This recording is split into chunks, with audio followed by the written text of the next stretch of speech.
Hello and welcome to the May edition of the Bloody Scotland Book Club. I'm Abir Mukherjee, author of the Wyndham and Banerjee series of novels set in Raj era India, and I'll be your host for this evening.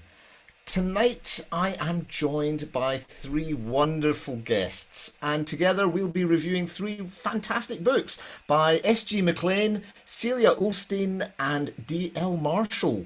We'll be taking you on a journey ranging from the dangerous streets of Cornwallian London to the poisonous world of a snake in Norway to an island off the west coast of Scotland infected by a deadly bacteriological weapon. Now that's a mouthful.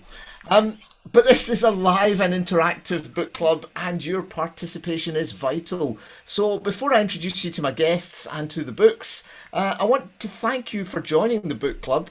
Thank you if you've maybe read some of the books, and whether you have or have not, please do put your questions and comments into the chat function on your screen, and we'll do our best to factor them into the discussion. We'll go through each book one at a time, and we'll also hear from each of the authors reading from their books. So, on with the show.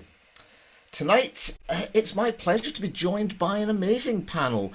We have Jacky Collins, aka Dr Noir. She's the founder and director of Newcastle Noir International Crime Fiction Festival.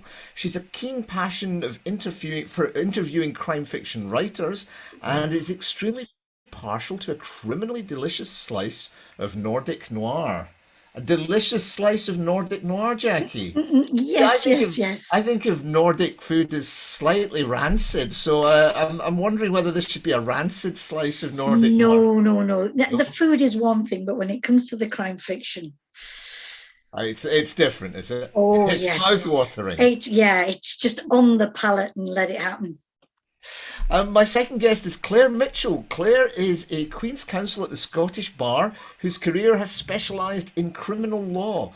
When she's not working, she is reading or writing about crime fiction and the law, and she's recently been the prosecutor on Channel 4's Murder Island. Claire, welcome. So you're a bit of a TV celebrity then, right? Not really. Only recently have a small part in Murder Island. It was great fun. There you are, ladies and gentlemen. Modest and yet a star, eh?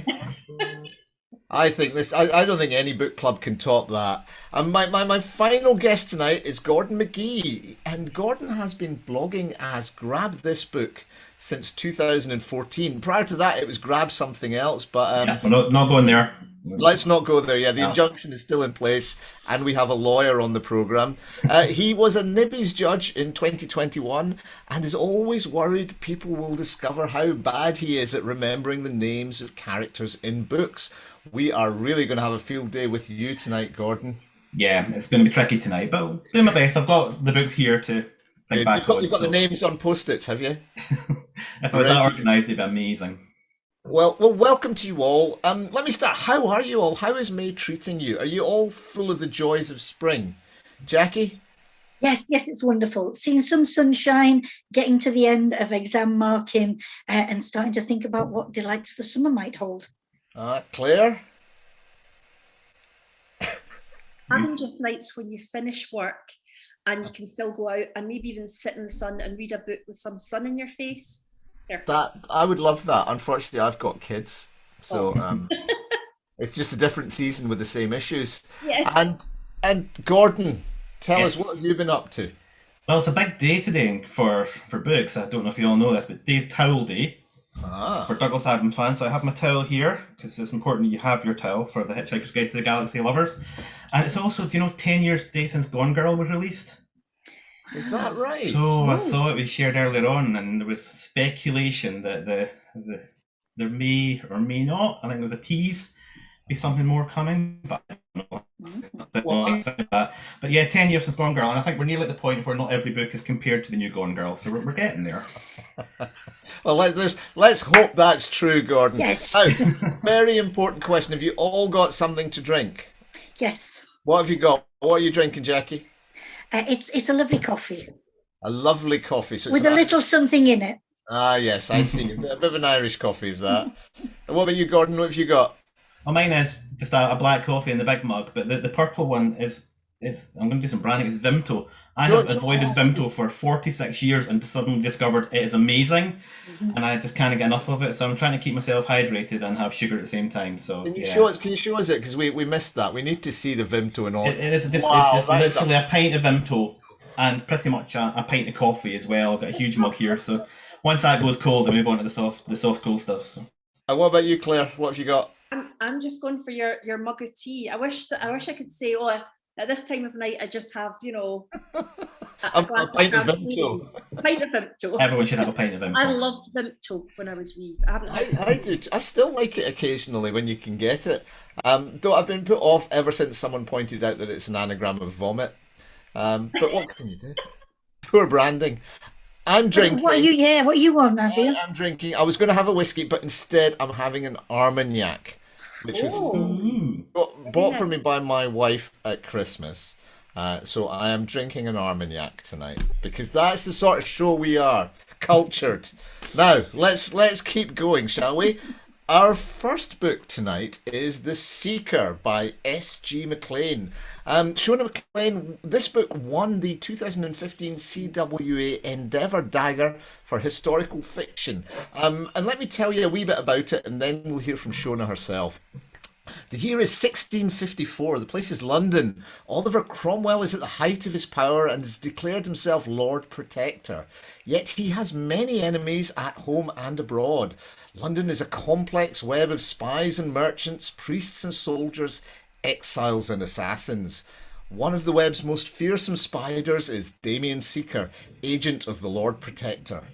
No one knows where Seeker comes from, who his family is, or even his real name. All that is known is that nothing can be long hidden from him. In the city, coffee houses are springing up, fashionable places where men may meet to plot and gossip. Suddenly, they're ringing with the news of a murder. John Winter, hero of Cromwell's all-powerful army, is dead, and lawyer Elias Ellingworth is found standing over the bleeding body, clutching a knife. Yet despite the damning evidence, Seeker is not convinced of Ellingworth's guilt. He will stop at nothing to bring the killer to justice, and Seeker knows better than any man where to search. Wow, well that's not a bad blurb, is it, ladies and gentlemen? Before we start, let's hear from the author herself, Shona MacLean, reading from the book.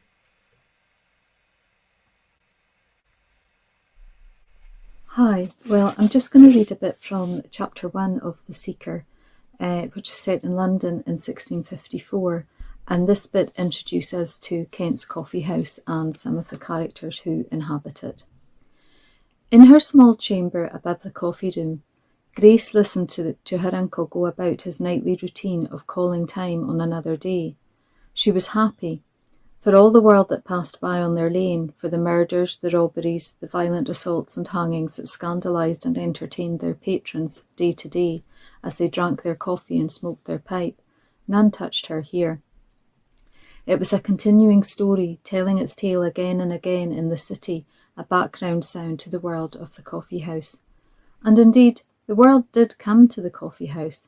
A merchant had taken the time to tell her once how the beans she roasted and ground had travelled from Arabia by way of Constantinople and over many seas, how at that very moment the Mussulmans of Cairo, the Pashas of Baghdad, the traders of Damascus and Aleppo were sitting cross-legged in booths in the street, or on cushions in opulent coffee houses in the bazaars and the midday shade of their mosques, drinking this very same brew. He told her how the pots and bowls, the special delicate finians from which her patrons drank, had been shaped and fired and painted by artisans across the China seas, who did not know there was such a place as London, dark, damp and miserable, where a lovely young woman turned their wares in her fingers in awe. She did not need to travel the oceans, she held them in her hands. And every day in the coffee house there were new people. Some stayed and became regular customers, friends, drawn in by London to belong as she and her uncle had been, with no thought of returning again to where they'd come from. Others lingered, perhaps a few days, before they moved on. Others came once and were never seen again. There was nothing in the news of the world that Grace did not know. She had even, over the last few years, behind her counter, picked up a few words of Dutch, of Flemish, of French. She didn't show it, but she practiced them alone at night in her bedchamber, liking the rhythm of the alien words on her tongue. "What would I do without you, girl?" Her uncle said it to her every day. "You'll never need to know," she'd answer him. Downstairs, Samuel carefully put up the bolt on the coffee-house door and snuffed out the candle above the sleeping boy before ascending the wooden stair to his own chamber, his left leg dragging a little as it had done last night and would tomorrow, for tomorrow would be little different from today, or so Samuel Kent thought. But Samuel didn't know of the ashes lying at the base of a candlestick somewhere else in the breathing, creaking darkness of London. Ashes cold now and ground to wet muck, that only an hour ago had been a note bearing 3 words in cipher that spelled out to its careful reader, Kent's Coffee House. Mm.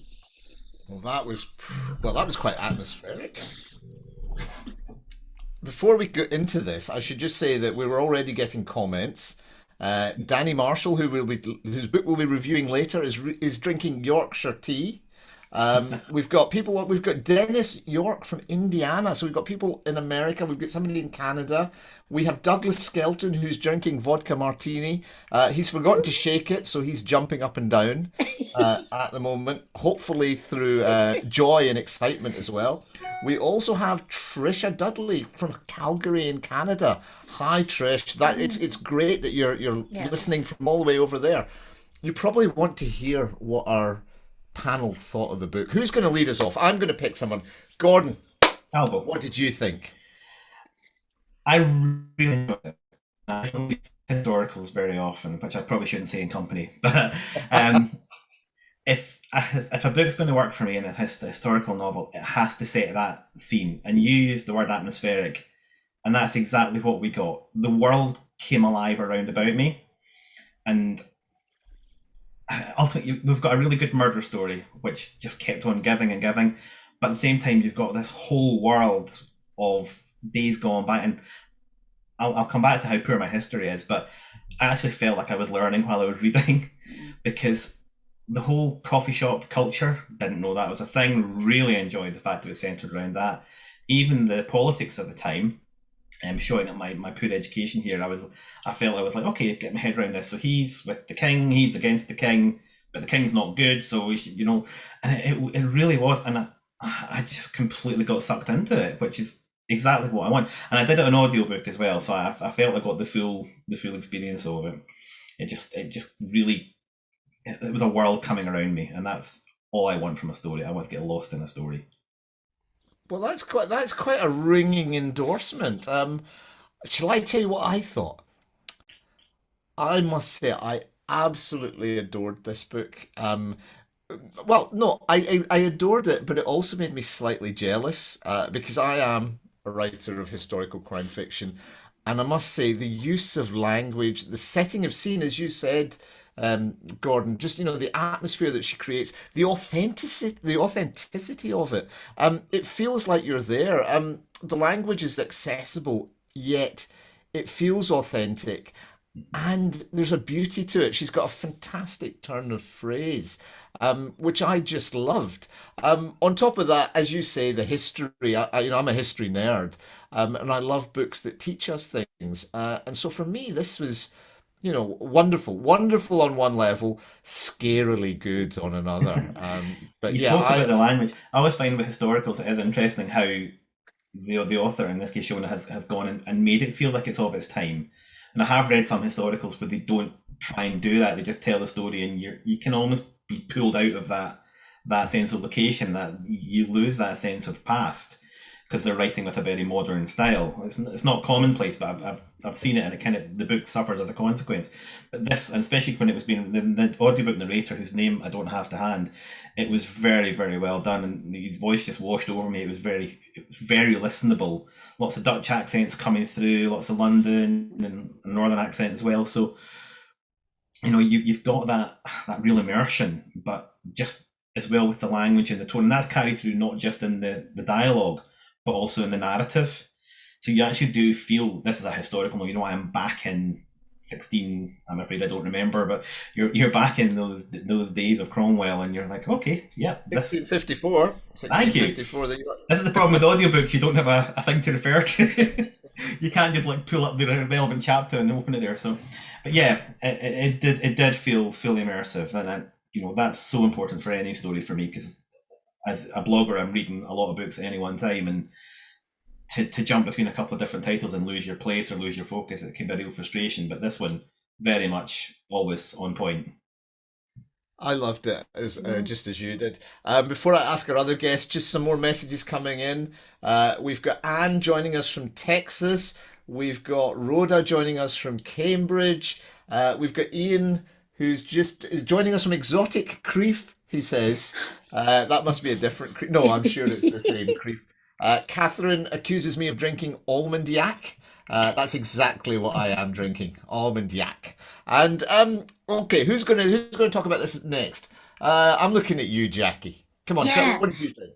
Okay, so what for me was beautiful about this is normally I don't go into historical crime fiction. The things that I have to do it's usually contemporary, and there were three things that struck me. And one of the things from the reading that we had, the idea of something that we take so for granted, commonplace, we have a way of thinking about it.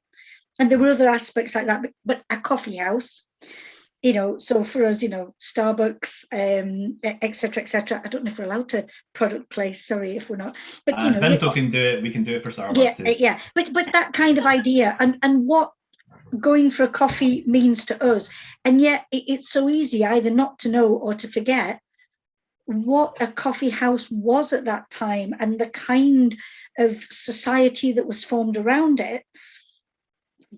Those exchange of ideas, plot-ins and things like that. I wonder, in my local Edinburgh, Starbucks is the same thing going on there. Well, is it, Jacky? You have to find this out. And I know. It's a very good point. It was a centre of political intrigue, wasn't it? Not just that, but business. I mean, Lloyd's of London began in a coffee house. Yeah, exactly. And so it's that thing of, we think of it as it is, but what was it like then? So I love being transported. I think, like you said, Gordon, that thing of being just put in London. It's a familiar place, and yet it was so different, and the way she created that. So that was one thing. The other thing was how she gave us the female characters. Mm-hmm. Because I think I was talking in a book club yesterday, and how very often in historical fiction, even not so far back, women aren't necessarily given a place and a voice because of the times. So you think, it should be reflected thus. But I think S.G. MacLean just worked against that and gave us some really, strong female characters. So I loved that. I thought that was a brilliant part of the book. I think there's a couple of things there. One, you're right. Just because women were written out of history doesn't mean they weren't there. And Exactly. And she does a very, very good job of bringing that out. I would say I picked up on something you said, and it upset me greatly. You were at a different book club yesterday. Oh, I'm sorry, I was in Newcastle. Is that allowed? I don't know if that's allowed. You might get cut off here. Other book clubs are available. I'm really... Rhoda Agnes from Cambridge, she's drinking white wine. She says The Seeker, she loved The Seeker, said it was well-written historical novel and fitted the bill, on a par with C.J. Sansom and his Shardlake series. Wendy Slatterly asks, were women allowed in coffee houses or just as serving staff? Does anybody know the answer to that? Well, I think it was quite a male-dominated environment. I don't know if there was a... No, we know from the book that Lady Anne actually went into the coffee shops. So I think the answer to that is, well, we assume that women were allowed, but it was very much a male-dominated environment, probably like Glasgow pubs in the 70s. Yeah, wasn't she? She was there for a particular reason and was going to be escorted home because it wasn't maybe appropriate for a woman to be out in the coffee shops. Yeah, maybe, maybe. I think the analogy with Glasgow pubs is probably false because no insurance companies were ever formed in the Bon Accord or the Horseshoe Bar, as far as I am aware. I could be wrong. Um, Douglas Skelton says Shona is one of our very best historical writers, and I think that's absolutely true. And it's high praise from a very, very talented writer who is jumping up and down at the moment trying to mix his drink. Please, Claire, sir, what? can I get, sorry, please, sir, can I say one last thing? Oh, well, no, I don't know. If it was anyone else, I'd say yes, but you've already blotted your copybook. Go on then. What have you got to say for yourself? Well, it's a little bit linked to the coffee shop, but it goes back to the world, the sense of the world. We live in a time where we are so utterly connected. Even if we've never been to a place, we feel like we've been to a place because we've seen it and we've heard about it. And again, going back to that not everything was known. The novelty of finding out these things, I miss that. It's almost a kind of innocence, adult innocence, eyes wide at being able to experience something that was from somewhere you would never ever know. Absolutely, you've got that time and place. But to pick up on that point, what surprises me is the opposite of that. I always think of the world of the past as being quite closed. So London was London, England was England, Scotland was Scotland, and yet in the passage that Sona read out, you had all these links across the world. You had trade with, the Ottoman Empire, with the Americas then, and Asia, and so even 400 years ago, the world was more connected than I expected it to be, and I found that quite fascinating. And as we say, the best books educate us as well. Mhm. Claire, you've been sitting there very patiently while Jacky, who has been on many book clubs this week, has gone on and on. Tell us Well, your. I've been enjoying it. I've been nodding away at their endorsements. What I really loved about the book was the sense of menace that was created, both in the descriptions of London at the time, and London's like a character in the book itself, but also the descriptions of the characters who meet the seeker, and before they meet the seeker, their anxiety and what happens when they question them. And I really enjoyed that sense of menace that you brought to every interaction that you had. So I think that was my favourite part about the book, was watching all the other characters try and either tell him the truth or tell him a version of the truth, and how he would eventually come to unravel what they were telling him. So I really enjoyed that, and I enjoyed the grime of the city and people moving about it and all the skullduggery that was going on. It was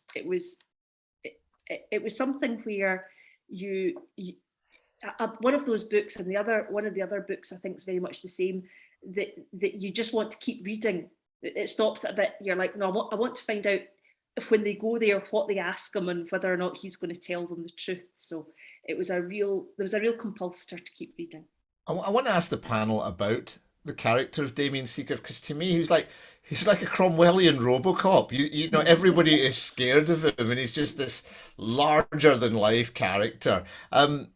Really, I mean, we fall in love with characters like that, or at least I do. What did you all make of the Seeker? I love the fact that we didn't know, the idea of who is he, the knowledge of that name, and the sense of, this shadow that there. Like, I think it's like you say, Claire, that menace, the power of just a reputation, and what that brings with it. Yeah. The stuff of nightmares, and yeah.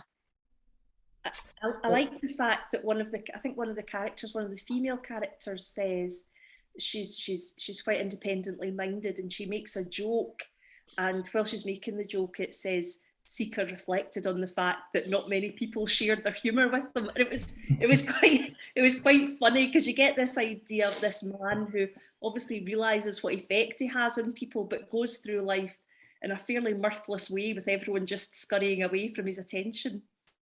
Yeah, I did think he's obviously very, very focused, and you're talking about the hubs, the coffee hubs.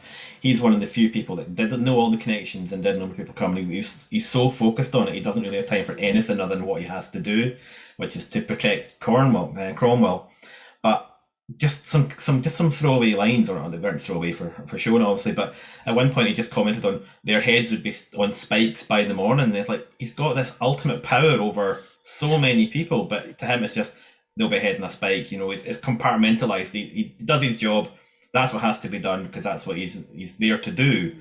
But the consequence for everybody else is, life changing or life ending in some cases. Yeah. So he just has, as you referenced Robocop, but he just, I'm on a job. It's my mission. I'm going to get this done, and relentless. Right. Well, we've been talking about this for quite a while now. This is not a hagiography, so. Did anybody have any sort of like to haves in this book that they didn't particularly get? Not putting any of you on the spot. Was there anything you wanted that you didn't get out of this book? The answer to that for me obviously must be no, because I can't think of anything. Well, there you are. Okay, well, let's do this then. The way that I normally do this is we have 2 thumbs, right? So is it a 2 thumbs up, 2 thumbs down, 1 up, 1 down, or in the middle? What do you think? Oh. Ready, steady, go. That's unanimous. That's 8 thumbs, right? You can't get more than 8 thumbs. An 8 thumb special. 8 thumbs is a perfect score. This is like what is it? What's the dancing? Strictly Come Dancing. Yeah. Well done, Bruno and the gang. Well done. It's 8 points. Well done. So that's the maximum. Okay. Well, I think we all loved that book. Then let's move on to the next one. Next up, we have Reptile Memoirs by Silje Ulstein. Actually, Jackie, why don't you pronounce that? Because I've probably got it wrong. Well, mine will be more of a Swedish than a Norwegian pronunciation, but Silje Ulstein. Ulstein, right? Okay. I'm guessing you've probably discussed it on another book club at some point, so that's why. Let's talk about the book. Liv has a lot of secrets. Late one night, in the aftermath of a party in the apartment she shares with 2 friends in Alesund, she sees a python on a TV show and becomes obsessed with the idea of buying a snake as a pet. Soon, Nero, a Burmese python, becomes the apartment's 4th roommate. As Liv bonds with Nero, she is struck by a desire that surprises her with its intensity. Finally, she is safe. 13 years later, in the nearby town of Kristiansund, Mariam Lind goes on a shopping trip with her 11-year-old daughter, Ibn. Following an argument, Mariam storms off, expecting her daughter to make her own way home, but she never does. Detective Røe Ulsvik, new to Kristiansund Police Department, is assigned to the case of Ibn's disappearance. He instantly suspects Mariam, but there's much more to this case and these characters than their outer appearances would suggest. This is a biting and constantly shifting tale of family secrets, rebirth, and the legacy of trauma. Reptile Memoirs is a brilliant exploration of the cold-bloodedness of humanity.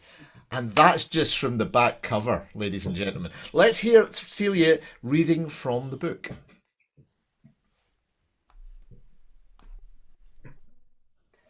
I'm going to read a short excerpt from the beginning of the book. That first time, his body was a paradox, like living granite or silken sandpaper. He was hard and soft at the same time, coarse and smooth, heavy and light. The first thing that struck me was how warm he was, as if I had believed his body would be cold both inside and out, as if I hadn't wanted to believe that he was alive. Only later would I learn that he didn't give off any heat of his own, only absorbed what was around him. He lay in my arms, barely a meter long and still just a little baby. He lifted his head, supporting himself against my arm and turning his shining eyes in my direction. Perhaps he was trying to understand what I was, whether I was prey or a potential enemy. His split tongue vibrated lightly in the air, and he moved slowly up along my chest towards my throat. Once there, he stopped. Half of him suspended in the air, his stony, dead eyes on mine. I looked straight into his narrow pupils, into a gaze that was completely steady, free of any impulse to blink. He seemed to be seeking some kind of connection, despite the impossibility of communication between us. There was something ethereal about him, this ability to hold such a large portion of his body in the air without the slightest effort, or so it seemed, as if he had no need for contact with anything earthly and could have simply remained in constant weightlessness had he so wished. Just the thought of having such bodily control seemed impossible. It made me feel weightless, lightheaded. I lifted my arm, and he hung down from it as if from a branch, moving searchingly towards my face. The new member of our family was a meter-long tiger python, still just a little baby, but I was already lost in this tiny creature, had a feeling of being suspended in midair above an abyss, an astonishingly pleasant sensation. Before I passed him on, I lifted him to my face and whispered, "You're coming home with me." It must have been a figment of my imagination, but I thought I saw him nod.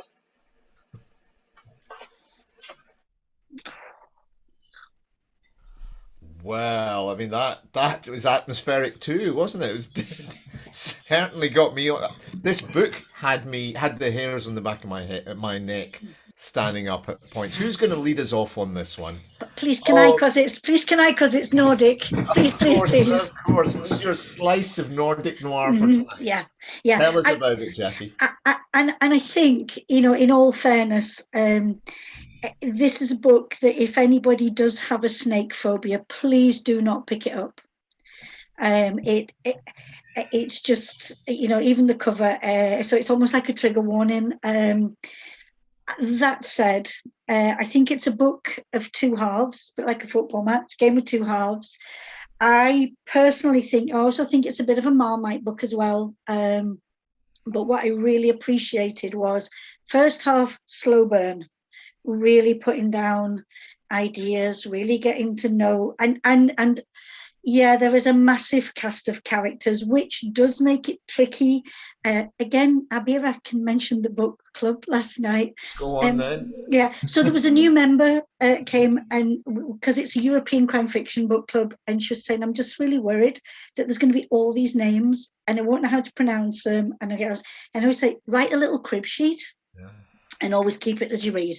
I think this is a book that needs that as well, because it's also a split time frame as well. It's 14 years apart, and where the characters appear and disappear and come back again.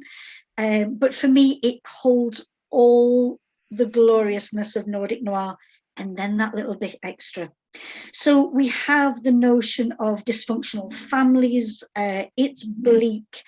We have a detective who comes in later on, who's also got problems of their own.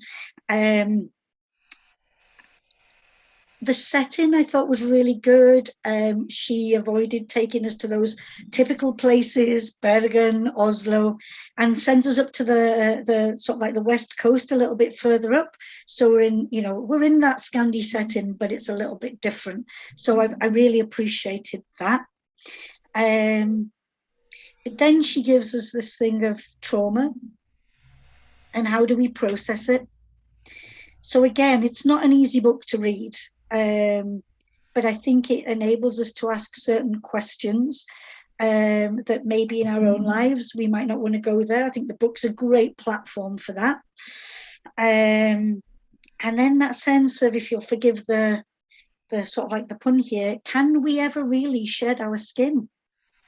Do we have the capacity to change? Can we go on after certain things that have happened? Can we put them away and can we move on?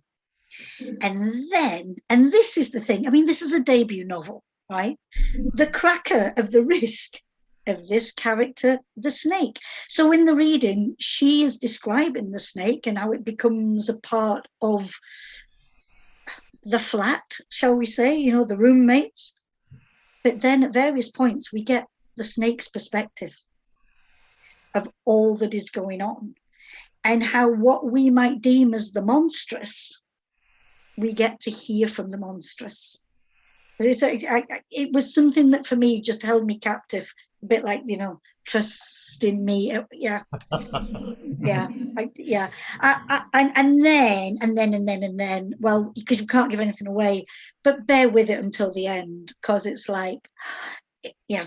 I mean, this, you know, when you were reading it, Abir, again, it made me think, this is so typical. It could have been a Beck drama, or it could have been, you know, one of those Scandies where, you know, a little girl goes missing. Yeah. So typical, and yet, wait for the end. It's maybe not as typical as you think. So there is definitely a twist, a rattle in the tail. Would you say? There is. Excellent. Yes, there is. My snake. Yes. Yes. Yeah. Louise Colvin says, wow, what a book. Reptile Memoirs is so different, but so mesmerizing. I couldn't put this one down. The snake involvement was absolutely realistic. How do you know that, Louise? How do you know? I am curious now. And I hope I never meet the snake, she says. But so yeah, and Rhoda says, I couldn't read this as not keen on snakes. Yeah. So even on Kindle, having seen the cover, it wasn't for me, no matter how good it might be. And I think that echoes what you were saying. If you do have a phobia of snakes, maybe we avoid this one. Claire, tell me what you thought of this one. I loved this book. I will definitely read whatever she writes next. We talked about Gone Girl at the start, and the idea of different chapters from different perspectives, like Gone Girl, and kind of it's been used a lot over the past decades. And when you get it, you think, how's this going to work?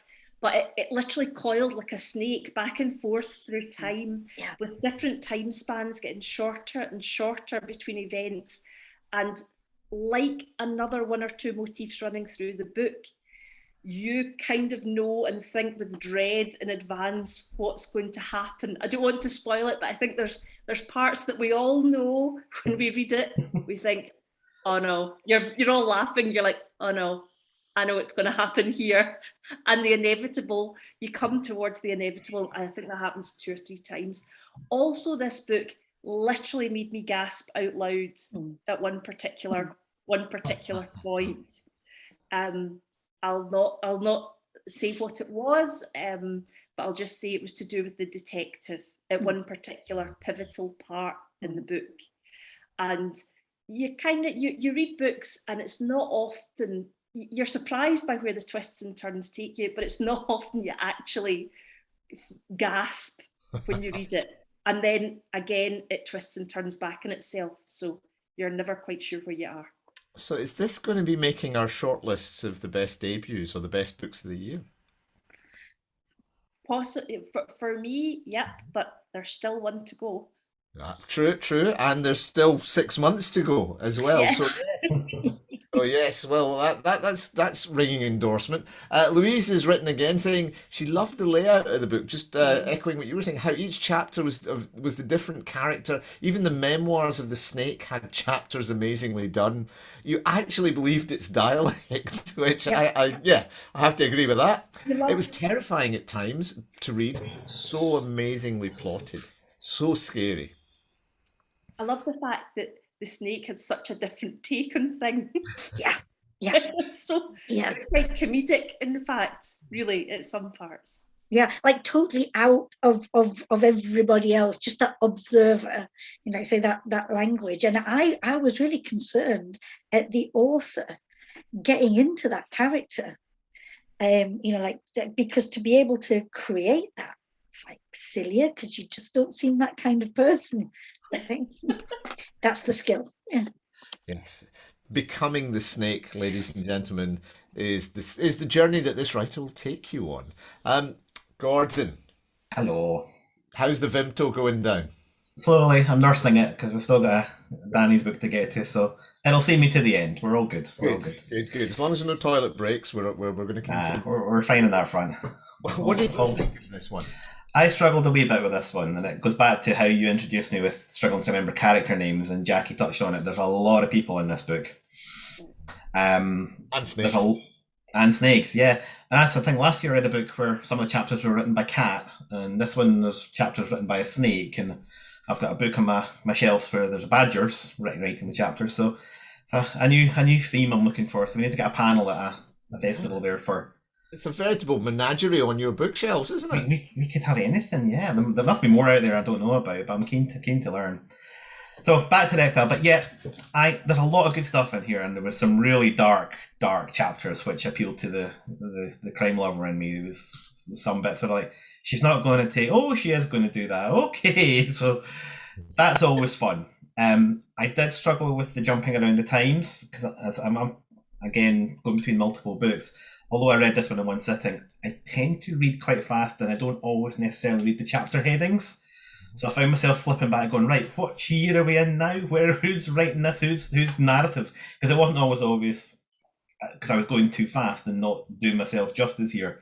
It wasn't always obvious who was speaking. So that's partly on me, which I'm fine with.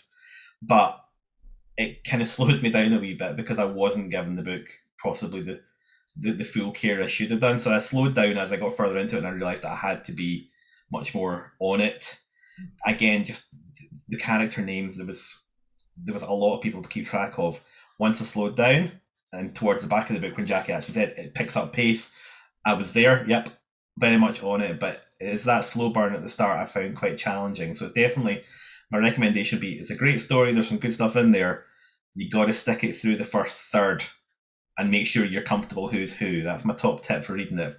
But definitely read it. If many trigger warnings, by the way, many trigger, not just snakes, other trigger warnings too. Yeah. There's quite a lot of harrowing content in there, which I think is always good to have up front as well. So, yeah, dark on this one, but lots of positives. This is the sort of book that you need to devote time to. Yeah. Mm. Yeah, it is. You get as you say, you get the most out of it when you have the time to go through it. Having said that, I'm not sure I could recommend it as a holiday read. When you've got a bit more time, it might. Yes, it's not a beach one, no. Yeah, not an exotic spot, no. That's right. Yeah, certainly don't read it when you're in a country with snakes. No. So Ireland might be the right place to read this. Louise Colvin says this is not one for the faint-hearted. And yeah, I think that leaves me in sort of two minds. Because we all agree that it's dealing with some very sort of difficult subject matter. For a debut, it's really reassured, or it's really assured rather. And yet there are the issues we have over the pacing and the content sometimes. So yeah, what do we think? How are we going to vote on this one? 2, 1, or in the middle? What are we doing? Ready, steady, go. I'm gonna go. Okay. So 2, 3, 4, 5, 6 minus 1. We'll call that a 5.5, right? 5.5 out of 8.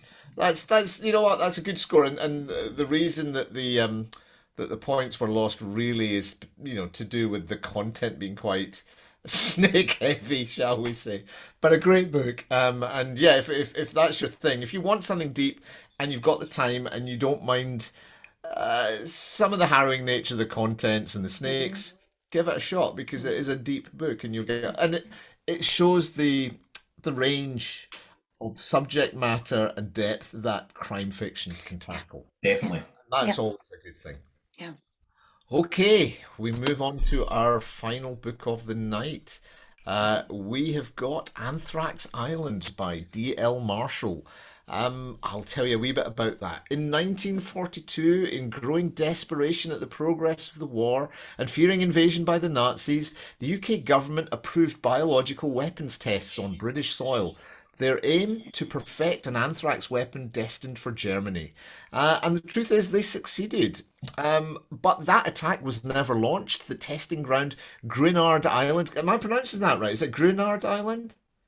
I checked the translation. I think it's Grinyard. Grinyard, we'll go with that. That sounds better. Grinyard Island was left lethally contaminated. It became known as Anthrax Island, and all of that is true.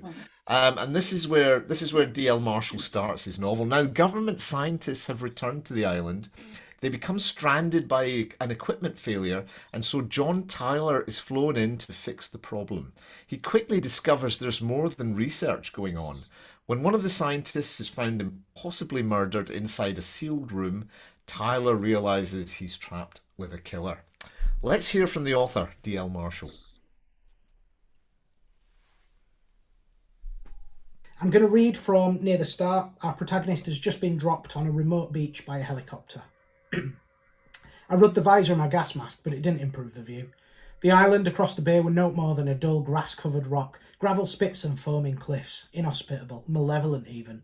The Navy man had beached his dinghy on the sand below. As I stumbled towards him, tape ripped on my plastic suit. The breeze tickled my hair. I shuddered, patting the tape back down to my gas mask. Low risk, they'd said, easy money. Don't know if they'd been lying or mistaken, but I'm selectively naive when I need the cash. The Navy guy didn't move as he watched me approach. He was wearing overalls with a simple mask over his mouth, which were overkill for his task, I thought, but totally inadequate if things went tits up. "Get a wriggle on," he shouted over the grumbling motor. I waded through the foam and dragged the dinghy backwards, turning it round on a wave. Tiny leaks in the plastic suit froze my legs, filling my boots. When I was waist deep, I hauled myself in, facing the boatman, dark pines and granite peaks scowling behind him. I'd seen a graveyard up there from the helicopter, which suited my mood perfectly. I shivered. My feet were numb, but if trench foot were all I came home with, I'd consider myself lucky. The Navy man twisted the throttle. His mask was moving as he shouted something above the outboard. I lifted a hand to my ear. "What?" "I said, I drew the short straw," he yelled. "Taking you out there." "Longer than mine, mate." "True, won't catch me on the island." He opened the throttle. The little boat skipped across the bay, spraying sheets of freezing water up my back. "I heard that shitty decon chamber's knackered, yeah?" I didn't reply. "Are you army then?" I shook my head. "No, my company manufactured that shitty decontamination chamber." "A civvy," he grimaced. I looked over my shoulder. I could see the island's features now, although that's being generous. Resilient grass and scrubby heather, punctuated here and there by stunted trees bent crooked by decades of Atlantic gales. "You've heard the stories," the Navy man was grinning behind his mask. "Weird lights at night, fishermen that don't return." "It's not the ghosts I'm worried about," I said. I looked back at the bluffs and low cliffs. No circling gulls. The island were extinct. "Messed up, didn't they?" he said. "Not having a techie on site, typical army." I shrugged. "Wouldn't know, I'm just a civvy." In fact, I did know. There was a technician on the island who could easily have fixed that decontamination chamber, were it not for the unfortunate fact that right now it was zipped up inside a body bag. Well, let me start by saying that D.L. Marshall should actually narrate his audiobooks. That was amazing. I don't know if you are, but if you're not, you're missing a trick. There's definitely income there. You've got a fantastic way of reading that book, and it was mesmerising. So who's going to kick off on this one then? I suppose it's down to you, Claire. Tell us about it. Well, I'm so glad I'm kicking off with this one. I think this was my favourite read. I basically inhaled this book in a day, just over a day. That's not really a good thing to do with this book, is it? Yeah, no, it's absolutely. I think in fact it says don't breathe in Anthrax Island. It's really assured. It's fast paced. It's claustrophobic. The first few chapters, Tyler doesn't get out of his suit and his decontamination from when he arrives, and you've got that real feeling of being trapped in this situation, and then he hits the island and everything starts to unravel really quickly, and you've got the great setups. You've got bodies in locked room, you've got dead people in body bags disappearing, you've got everything you want in a really, really fast-paced crime thriller set on this horrible island, an angry island, an island that is willing to do you a bad turn at any opportunity you have to slip up. Your mask slips, and there's someone on this island that means bad intent to anybody who gets in their way. And I thought it was absolutely brilliant. Definitely if I see anything by D.L. Marshall in the future, I'll definitely pick it up. Well, that's a ringing endorsement. Francesca Riccardi says Anthrax Island, such a great book. Rhoda says, I enjoyed this, felt it was reminiscent of The Dark by Emma Houghton, with same claustrophobic environment. I must say I loved this as well. I think there were certain aspects of it which were so brilliantly done. The whole locked room aspect of it, but the twist of the setting that I'd never seen done, and the fact that it's anchored in a real place and real events. And as you say, Claire, on this island which is trying to kill you, even the land is trying to kill you. So I didn't realise it was real. I had never heard of it, to my absolute embarrassment. Had to go on wiki. No, I googled it too.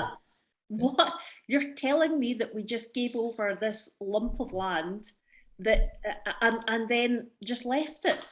Well, they've got a form of Portendown have form of just sort of doing weird things like setting off nuclear explosions to test it on Australians or mustard gas on Indians. So it's probably par for the course. Who's going to tell us a wee bit more about it? What they thought? Gordon, why don't we go to you? Gordon, I'll go, yeah. Yeah, I'm not going to Jacky because I think Jacky's one of these. She's probably got another book club to go to soon. Let's keep her as long as we can. I'll go in. I'd posted on Twitter I was going to start reading it at the weekend there, and I think I got about 3 or 4 replies going, "Oh, you're going to love it," and the reaction to it has just been, "Oh, it's great. It's just full on. It's action. It's constant, and it is. Once you start, you genuinely don't want to stop because it just keeps coming. There's a twist. There's a body. There's another shot." But you just, it has that creeping tension, and then it has full on adrenaline rush, and you're like, okay, and then all of a sudden you're back to the creeping tension again. And how you can juggle that. It's a big adventure story. There's so much going on. There's soldiers involved, and there's shooting, and then next thing you know, you're stealthily creeping along the side of the building. It just felt like a big spy film, all wrapped up into a nice wee package, and it just flows. And that's, again, we're talking about immersion and getting the whole environment there, and this book did it for me as well. You just actually feel like you're creeping along the side of the building beside John Tyler. It's like, yeah, I'm totally 100% buying into what I'm reading here, and I want to keep going. It was cinematic. Absolutely, it's very cinematic, and we expect, once this is made and Mr. Marshall is famous, I hope he remembers the rest of us because it all started here tonight. Not really, but we'll claim credit for that as well. But it is very, very cinematic. Now, have I forgotten anybody? I think we're good. Back to. Is there anybody else who'd like to comment on this book? Please, Jacky, what did you think? What did you think of it? Well, again, this was a debut novel. Wow. And that surprises me because it's so good. Honestly, and just, it's like, I don't know, you open the book and it's like whoosh. And I have to be really honest and say it's not normally the kind of thing that I would pick up and read. But it was like this. I don't know. I felt utterly terrified from start to finish, being on this island, knowing what it was. And I think that's the thing. Another one of Danny's amazing skills is taking what might be quite dry, horrendous history, and just weaving it into this story that it makes you want to find out more. Why was this going on? And I think an element that was really good to do was make this first person. Mm-hmm. Seeing it through Tyler's eyes, because I think that way then you feel it so much more than just being the observer. Mm-hmm. That sense of feeling this. It's been a while since I read it, but I remember the sensations that it left me with, and looking over again, it's like, Danny, you're a genius, and a locked room mystery, as we've said, done in this way, this setting, on this premise, So often you get people that just copy ideas, and this was no copycat. This was absolutely. Try it this way. It's like, okay, yeah. And this, I suppose, is the joy of a book club, because as you said, this isn't a book I would have picked up. The title would have put me off. But I'm so glad I read it, because it is fantastic, and yeah. It also made me face some of my own fears, Yes. which I think is quite important. I think we've done a lot of fear facing in this episode, haven't we? Snakes and anthrax. Yeah. And we're the richer for it. I have to say, I loved this book, as I've said. Shall we put it to a vote? Oh no! Before that, come on. Is there anything you would have liked to have seen that wasn't quite up to what you wanted? Bearing in mind, Danny is watching this. Danny hasn't had. Best book ever. Do you know what? I'll do a wee comparison. When I was reading it, I was thinking this is Agatha Christie's, and then there were none, because it just seemed you're on this island and but it's not. It's taking that and amplifying and adding so much more into it. So you've got probably one of my favorite crime novels as a sort of a very, very vague benchmark. And then you've got so much more coming in to add to it. And what I particularly liked was the references to the actual what happened in the past, linking it into here's the history you need to know to understand where we're at. And I'm loving when that happens. And again, that educating while you read, but just making me feel like I'm reading one of my favourite books, but boosting it up big time, giving it all the add-ons that just made it so compelling to read. And genuinely, I know there's another book comes after it, and I'm all over that very, very soon, because on the back of Anthrax Island, I'm also right, Danny, give me more, keep it coming. We've got some fans here, Danny. Catherine Crawford asks, did Rebus go to this island? Did he go to Grignard Island? Does anybody remember? I don't remember this. I don't remember him going to Grignard Island. That one. No, we don't think so, Catherine. We could be wrong, because we're all old and have very short memories these days. Except for Claire, obviously, and Jackie. Though Gordon and I are the same age. Douglas Skelton says, I first heard about this island in the 70s on an episode of The View from Daniel Pike. With Douglas is old. Yeah. I have no idea what that means, Douglas. Sorry. No idea what that programme is you're referring to. Was it on the wireless, or was it on the TV? And he says, Gordon Brown's video is filmed in... this is for later. Sorry, that's a comment that I don't know. Spoilers. Okay, right. Let's put it to a vote then. Let's put it to a vote. What do we think? 2 thumbs, 1 thumb? What do we think? 2. There we go. There we go. This is like the final of Strictly, isn't it? We're giving good marks here. I like that. That's another 8 for what is a fantastic book. Now, before we finish, let's look forward to next month's Bloody Scotland Book Club, introduced by Gordon Brown. Here's Gordon sunning himself, telling us a wee bit about it from somewhere much nicer than his own house in Glasgow. Hi, this is Gordon Brown, or Morgan Cry, depending on what you want to call me. I'm here to tell you the books for next month's book club, and that will be on Thursday, the 30th of June, not the Wednesday, it will be the Thursday. And the books that we'll be covering will be Mr. Mercedes by Stephen King, Skinner's Rules by Quentin Jardin, and Death in the Sunshine by Steph Brodrib. And remember to join us 7 o'clock, Thursday, the 30th of June. Thank you. Well, that sounds fantastic, but I am worried nobody that pale should be out in the sun like that. He'll be like a lobster in about 5 minutes. I just hope that only took one take. Otherwise it'll be Death in the Sunshine for him. See, that's a segue. That was pretty cool. Just in answer to our question, Danny Marshall says there's an Ian Rankin book that mentions Grignard and the Dark Harvest Commando incident, but it's not a Rebus book. So there we are. That's the answer to that. All that remains tonight is for me to thank my wonderful panellists, Claire, Jackie, and Gordon. Thank you so much for making this fun. Thank you. Oh, no, I'm drunk. I don't know what's going on.